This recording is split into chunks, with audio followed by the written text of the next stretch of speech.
Hello, everybody. Star and Flurry here. Uh, again, fighting with my microphone. I did a whole previous video that when I when I got done with it, I played it back to see how it was. It sounded horrible, and then I realized I had my earbuds still in my head, and my whole thing was thinking that's where the sound was coming from. So, oh my god, so it was horrible. So I was gonna actually thinking about it's a good video, I'll post it. And I was like, no, I literally had to turn off a video today because their sound was so bad. And they were talking about how great they just had a new microphone and they were really, pardon me, really excited about it. And I was like, well, I wouldn't be too excited about it because it sounds like crap. I didn't have the strength to let them know that. I'm assuming somebody else would. And and the other thing was that I forgot to talk about that, so I'm going to bring this into the picture too. Anyway, so first thought is please vote. I'm not going to tell you how to vote. I would just appreciate it if you would. It is your right, it's your privilege, it is your duty.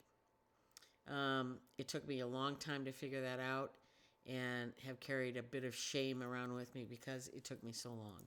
So, you may not be interested in the topics. It doesn't matter. Take a moment and vote. A brief run through of your voters pamphlet is a good piece of information. If you have a local periodical that you are, like a newspaper online that you like that does endorsements, check them out. I have a whole thought about that. Washington Post and LA Times, I'm coming at you. But for not choosing not to endorse. And let me just say that I don't care that you didn't endorse anybody. I really don't. What I care about is that you chose to let everyone know that you were not going to endorse anybody a week before the election. What the frick? You could have made it, if you were all high and mighty about your, oh no, the election, blah, blah, blah. You knew that in June. You should have known that in June. And you could have just said, just FYI, we've chosen not to make any endorsements going forward. Fine. But no, you waited until, 5, 7 days before the election? Come on. And now you just make yourself look like you look like you are being swayed because you want sway with the president, the guy who you think might become president. Let me just say right now, he's not going to be president ever again, if I have anything to do with it. But whether he likes it or not, let me say that too. Sorry, you all know where I stand. And I'm not going to sit here and preach, but I am going to preach about voting. It's important that you do it. Please do it. You have what's today? The 2nd. So you got 2nd, 5th, 3 more days. Vote early. Vote at the polls. Doesn't matter. And remember not to wear your presidential Yahoo gear into the polling places. Usually not allowed. And all these folks walking in with all their stuff and having to rip off their shirts and vote in their bras is just woo-ha. Whatever the frick it is, I don't care. It's, let me see if I can get some headlines. Ugh. Stuff just drives me frickin' nuts. Anyways, so back to the real reason for this video is I have been using a deck a lot over the last few weeks that I adore, and I haven't talked about it because it's kind of, it's just RWS, what's there to talk about. But the thing is, there's a lot to talk about. It's a beautiful deck. It's the I'll show the box. Had a viewer a little bit ago who said, please show the box. So I'm trying to be better at that. It's called the Original Tarot. Get from the deck of 78 cards. It is produced by DaBrigh. Great little card company. And let me tell you that if you go to Tarot's Apprentice, Johnny over at Tarot's Apprentice has a good little discount code, little discount link on his page. So go to him, click on that thing, and I think it's 20%. It might be 15, maybe just 10. I don't know. But you get a little discount, Yahoo, and then Johnny gets a little kickback, Yahoo, and you get a great deck. So, and DaBrigh gets a good sale. So, I highly recommend going over there. I'll leave a link down below to Johnny's YouTube channel so you can find that. Anyway, it's called DaBrigh. I think that's how it's pronounced. I hope I'm pronouncing it right. These are the backs. It is a linen. I mean, I don't think there's any linen cards out there, but it's a linen finish. Snapback is really nice. It's nice. And it's so easy to handle. Let's see if I can bring this down and kind of show you a bit of a shuffle. I've gotten to the point where I really mostly don't riffle anymore, but I'll show you a riffle on this one. I'll show you a waterfall first. Beautiful. So easy. And then the side shuffle, super easy, obviously, as well. It's slick, but it's not overly slick, which I love. And here's a riffle for those who are interested. Perfect.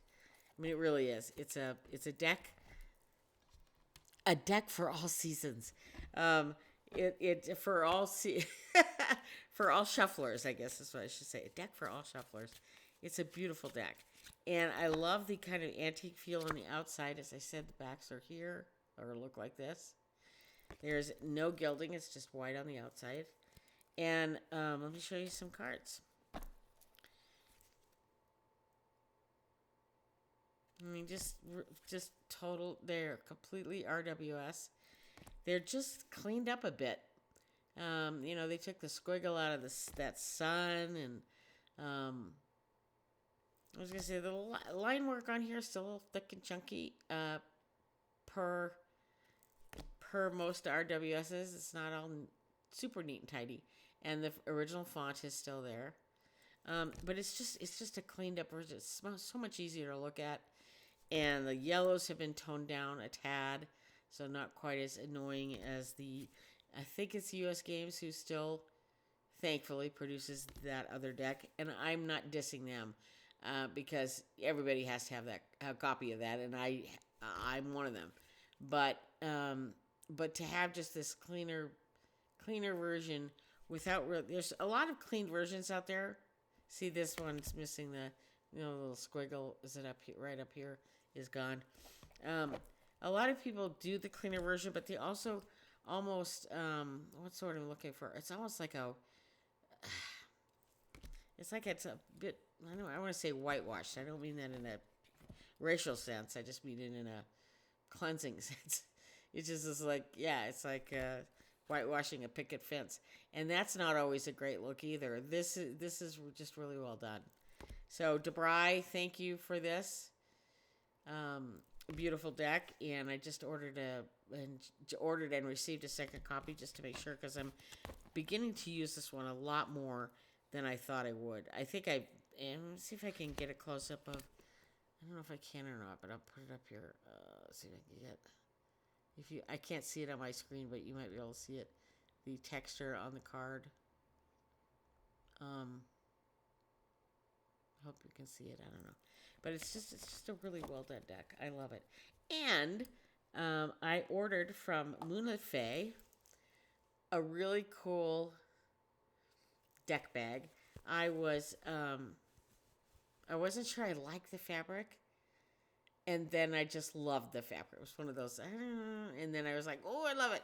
And so I ordered it, and it goes, I wanted a bag for this deck for a really long time, and I just couldn't really find the right one. There's not a lot of, I don't know. And it's for those who are making tarot bags, I encourage you to get more creative with your fabric choices. I'm sure there's a price point that you're looking at, but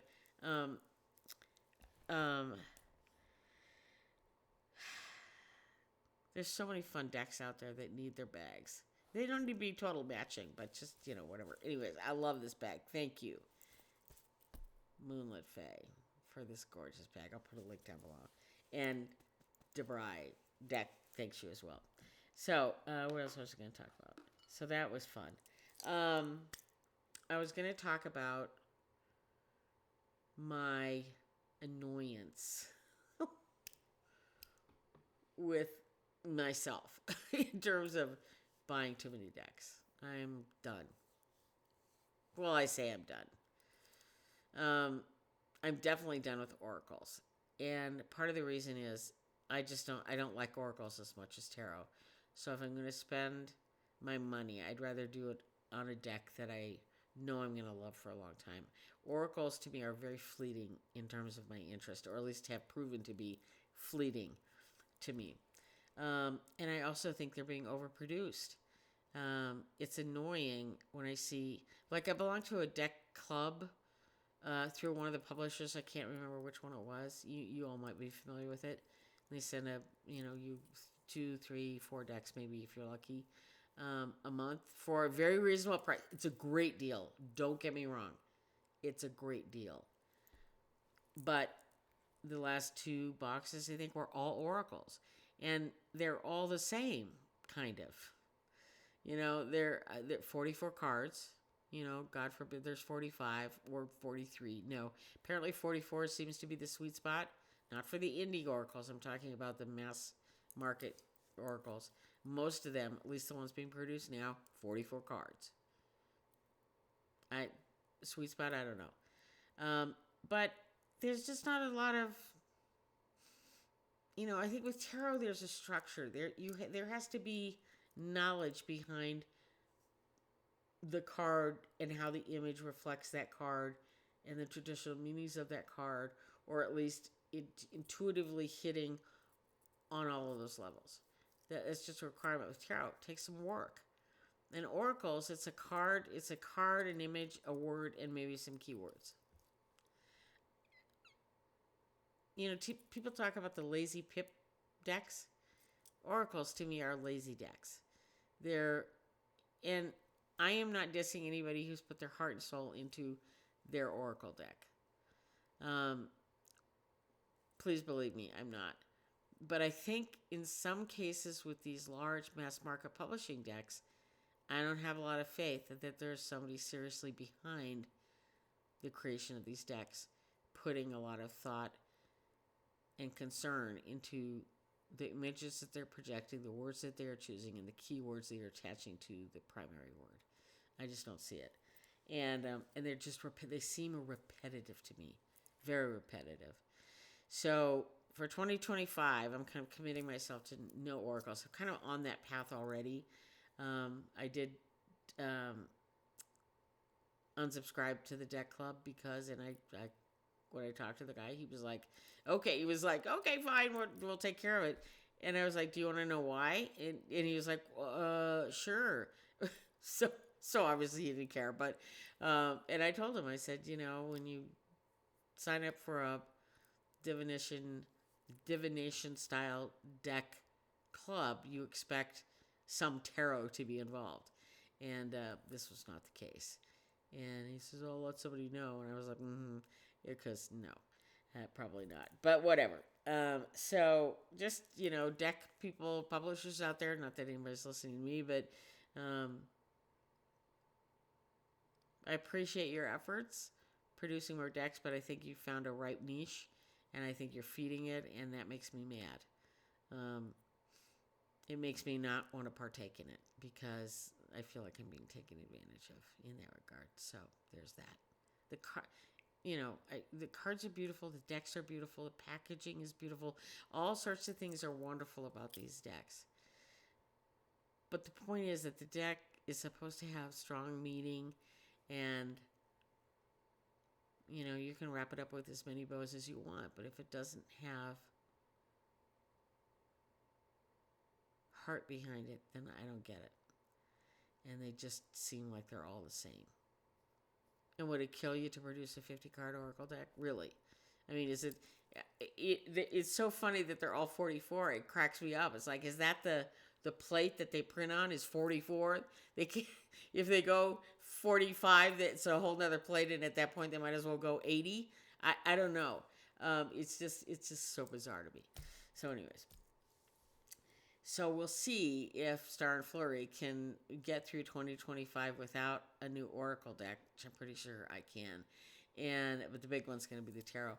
And part of the reason behind the whole tarot diet is that I have plenty of tarot. I mentioned in my last video that that I am rediscovering decks that I have because I didn't really get them or understand them. I have a few commenters who said that as well.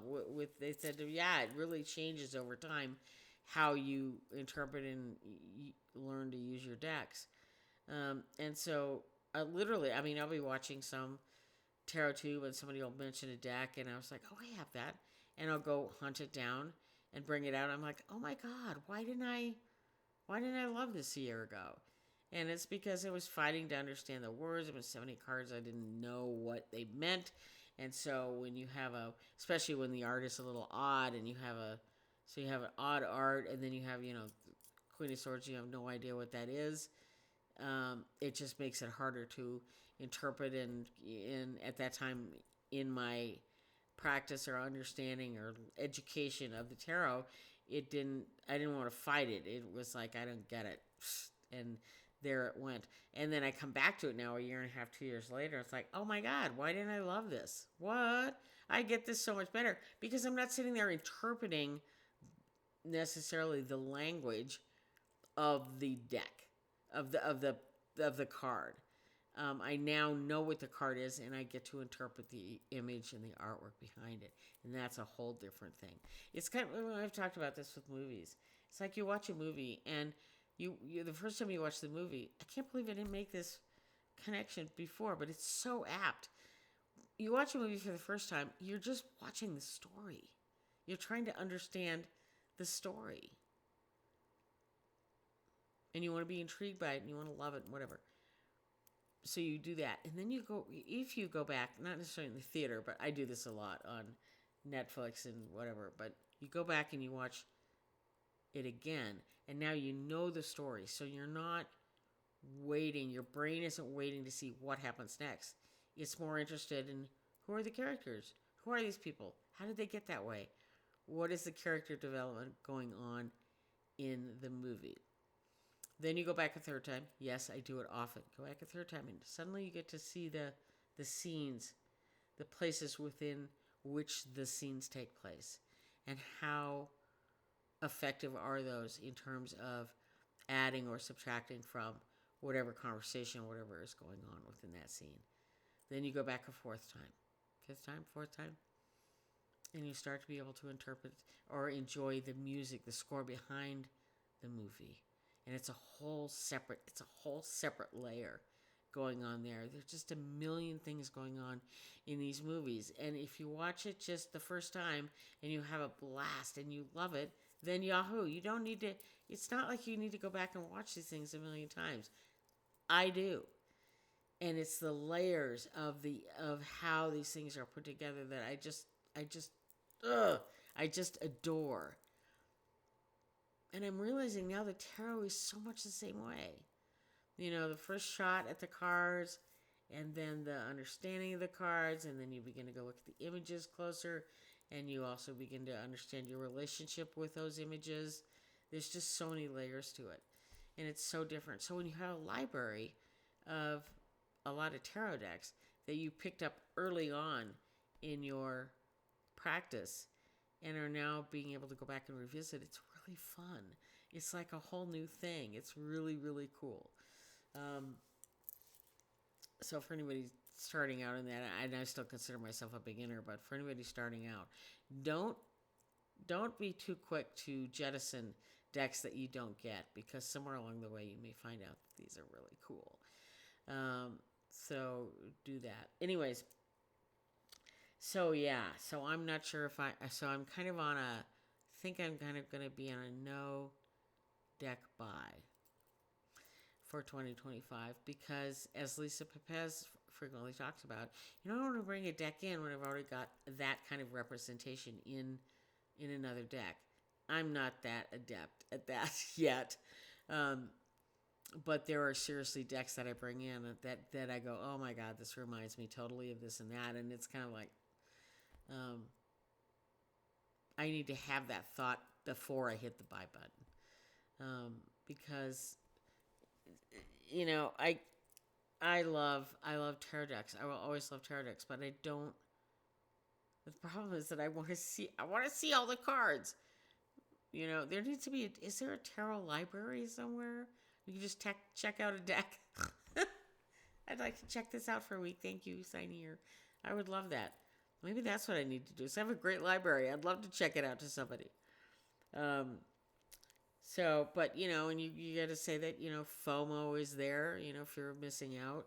Like I missed out on the Sistine tarot, and I'm just so sad about that because it's just every Instagram I see of that deck, I'm just like, ugh, I love that deck, and I would love to have that deck in my repertoire, but I don't because the creator decided to limit the production, and that's absolutely her choice and her right to do so. But I wish she'd put a couple more available. If there's anybody watching, if there's anybody who has a Sistine tarot and is interested in a trade for something, reach out.